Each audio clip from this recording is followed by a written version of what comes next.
I'll talk now about the tachyarrhythmias.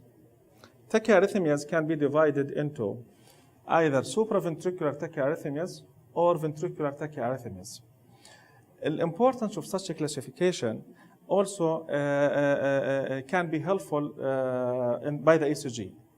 بمعنى آخر إنه patients who have supraventricular tachyarrhythmias usually they have narrow QRS complex by the ECG, while those patients with ventricular tachyarrhythmias usually they will have wide QRS complex tachyarrhythmias by the ECG, and this depends upon the origin of the tachyarrhythmias.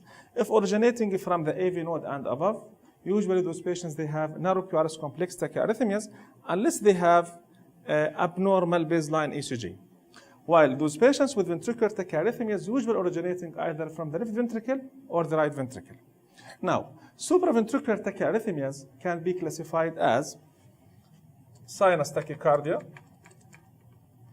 SVT, supraventricular tachycardia, atrial fibrillation, atrial flutter with either fixed block or variable block. Regarding those patients, also can be classified either into stable patients and unstable patients. I mean by stability, those patients who have normal blood pressure, those patients who have no chest pain, they have no alteration in their level of consciousness, and they haven't any pulmonary edema. So if the patient is stable, so in those patients, a part of sinus tachycardia can be treated either by certain maneuvers, like Valsalva maneuver or carotid sinus massage. Or we can use certain medications like adenosine.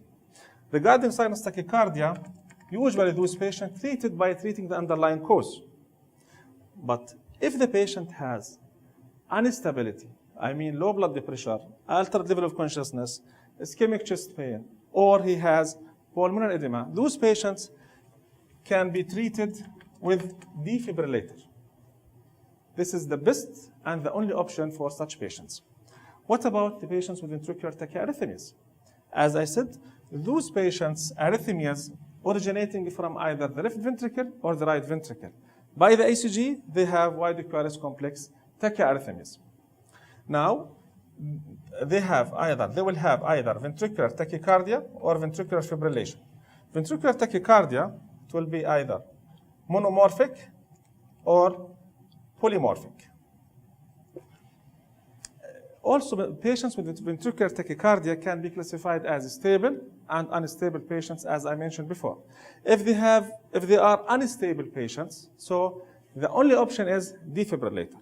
But if they are stable, so in those patients there is a rule for antiarrhythmic drugs like amiodarone, which called as a joker of antiarrhythmic drugs. Regarding patients with ventricular fibrillation, those patients always they are unstable. They have zero blood pressure, they have pulseless, and they are unconscious. And the only modality of treatment in those patients is defibrillator.